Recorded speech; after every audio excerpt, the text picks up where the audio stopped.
தேனி, தென்காசி, நெல்லையில் இன்று அதி கனமழை பெய்ய வாய்ப்பு. வானிலை ஆய்வு மையம் எச்சரிக்கை.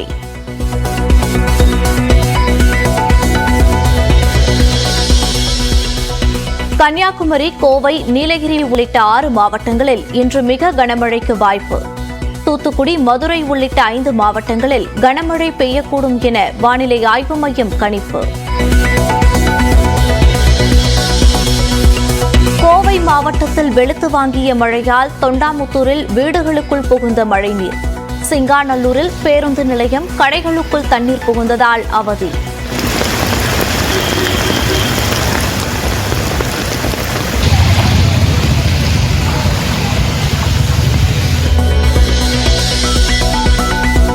உடுமலை திருமூர்த்தி மலை கோயிலுக்குள் சூழ்ந்த காட்டாற்று வெள்ளம். உடனடியாக வெளியேறியதால் உயிர் தப்பிய பக்தர்கள்.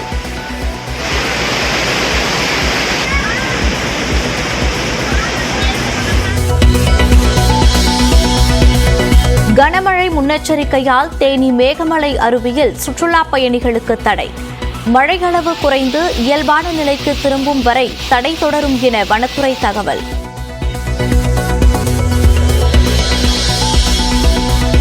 நடப்பு IPL தொடரிலிருந்து வெளியேறியது சென்னை சூப்பர் கிங்ஸ். பரபரப்பான போட்டியில் வெற்றி பெற்று 4வது அணியாக பிளே ஆஃப் சுற்றுக்குள் நுழைந்தது பெங்களூரு.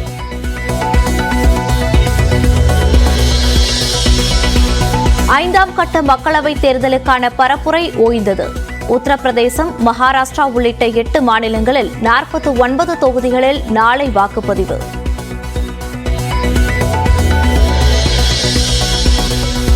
நாடாளுமன்ற தேர்தலையொட்டி நடந்த சோதனைகளில் இதுவரை 8890 கோடி ரூபாய் மதிப்பிலான பணம், பொருள் பறிமுதல். அதிகபட்சமாக குஜராத் மாநிலத்தில் 1461 கோடி அளவுக்கு கைப்பற்றப்பட்டதாக தேர்தல் ஆணையம் தகவல்.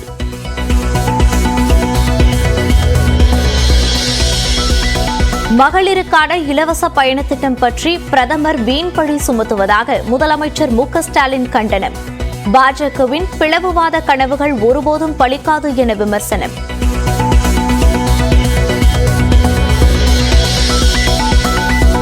காங்கிரஸ் ஆட்சியில் பாதுகாப்பு படை வீரர்களுக்கு தரமான துப்பாக்கிகள் கூட தரப்படவில்லை.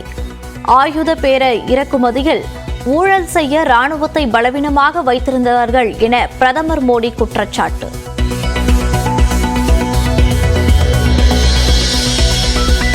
நேருக்கு நேர் விவாதம் செய்வதற்கு எங்கு வர வேண்டும் என பிரதமர் மோடிக்கு ராகுல் காந்தி மீண்டும் சவால். விவாதத்திற்கு பிரதமர் வரமாட்டார் எனவும் விமர்சனம்.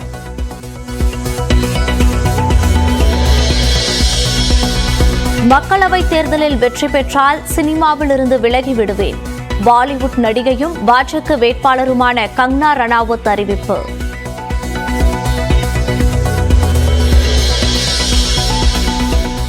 சென்னை வடபழனி முருகன் கோயிலில் வைகாசி விசாக தேரோட்டம். அரோகரா முழக்கத்துடன் தேரை வடம் பிடித்து இழுக்கும் பக்தர்கள்.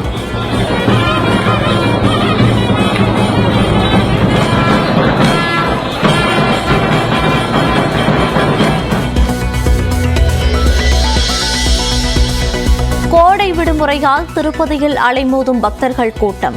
ஒரே நாளில் 90,000 பேர் தரிசனம் செய்த நிலையில் இலவச தரிசனத்திற்கு 24 மணி நேரம் காத்திருக்கும் சூழல்.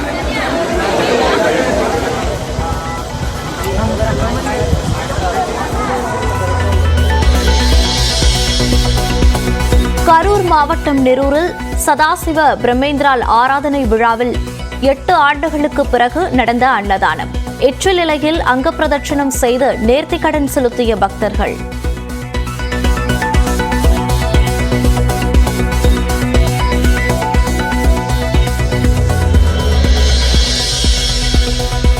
விஜயின் தமிழக வெற்றிக் கழகத்தின் மாநாட்டிற்கு அழைத்தால் பங்கேற்க உள்ளதாக சீமான் பேட்டி. 2026 விஜயுடன் கூட்டணியா என்ற கேள்விக்கு வெயிட்டிங் என்று பதில். இப்ப நாட்டில் பிரச்சனை அண்ணனும் தம்பி சேர்ந்துடக்கூடாதுங்கிறதானே. அதுதானே என் தம்பி சொன்னதே. நான் சொல்வா வெயிட்டிங்.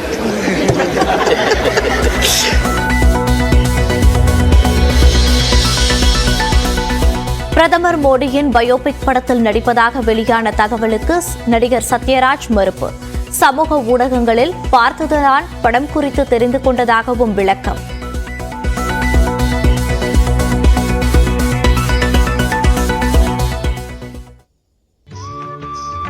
சென்னை வடபழனி முருகன் கோயிலில் வைகாசி விசாக தேரோட்டம் நடைபெற்று வருகிறது. கூடுதல் தகவல்களை நமது செய்தியாளர் வினோத்திடம் கேட்கலாம். வணக்கம் வினோத், அங்கு வழிபாட்டிற்கு வரும் பக்தர்களுக்காக என்னென்ன ஏற்பாடுகள் எல்லாம் செய்யப்பட்டுள்ளது, விவரங்களை பதிவு பண்ணலாம்.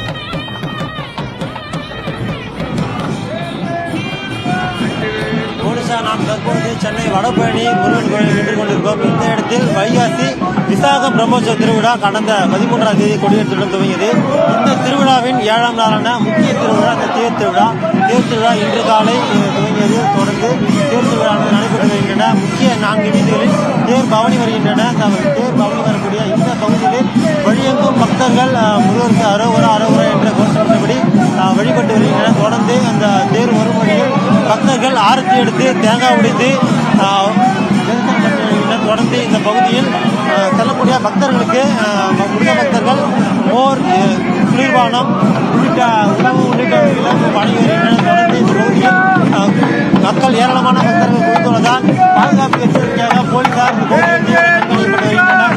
தொடர்ந்து இந்த பகுதியில் தீயணைப்பு வாகனம் நிறுத்தி வைக்கப்பட்டது. எந்த ஒரு அசம்பாவிதம் ஏற்படாத முக்கிய நிகழ்வாக பார்க்கப்படக்கூடிய இந்த வடபழனி முருகர் கோவிலில் எந்த ஒரு அசம்பாவிதம் ஏற்படாதவாறு இருக்க இந்த பகுதியில் போலீசார் தீவிர கண்காணிப்பு ஈடுபட்டு வருகின்றனர். இது குறித்து இங்குள்ள பக்தர்களிடம் கேட்கலாம். ஐயா, சொல்லுங்க, இந்த தேர் திருவிழா எப்படி இங்கே நடக்குது சொல்லுங்க. முருகா சரணம்.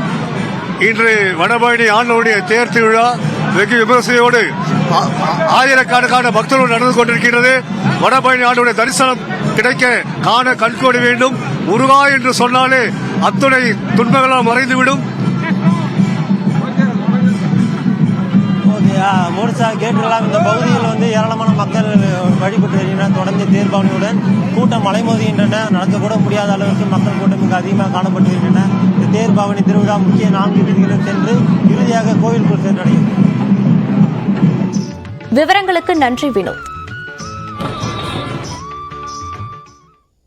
கனமழை முன்னெச்சரிக்கை காரணமாக தேனி மேகமலை அருவியில் சுற்றுலா பயணிகளுக்கு வனத்துறையினர் தடை விதித்துள்ளனர். விவரங்களை செய்தியாளர் பழனிக்குமாரிடம் கேட்கலாம். பழனிக்குமார், அந்த அருவியில் நீர்வரத்து எப்படி உள்ளது, விவரங்களை பதிவு பண்ணலாம். நிச்சயமாக மோனிகா, அதாவது மேற்கு தொடர்ச்சி மலையை ஒட்டியுள்ள மாவட்டங்களில் இன்றும் நாளை அடுத்த 3 நாட்களில் கனமழைக்கான ரெட் அலர்ட் கொடுக்கப்பட்டுள்ளது. அதன் எதிரொலியாக தேனி மாவட்டத்தில் மேற்கு தொடர்ச்சி மலையை ஒட்டியுள்ள தேனி மாவட்டத்தில் முன்னெச்சரிக்கை நடவடிக்கையாக அருவிகளில் சுற்றுலா பயணிகள் குளிப்பதற்கான தடைகள் விதிக்கப்பட்டு வருகிறது. அதன் தொடர்ச்சியாக தான் நேற்றைய தினம் பெரியகுளம் அருகே உள்ள கும்பக்கரை அருவியில் கொடைக்கானல் வனப்பகுதியில் பெய்து வரும் கனமழை காரணமாக முன்னெச்சரிக்கை நடவடிக்கையாக சுற்றுலா பயணிகளுக்கு மறு உத்தரவு வரும் வரை அனுமதி மறுக்கப்பட்டது. அதன் தொடர்ச்சியாக இன்று ஆண்டிபட்டி தாலுகாவிற்குட்பட்ட கடமலைக்குண்டு அருகே உள்ள மேகமலை எனும் சின்ன சுருளி அருவியிலும் இந்த தடையானது தற்பொழுது மேகமலை வனத்துறையினரால் விதிக்கப்பட்டுள்ளது.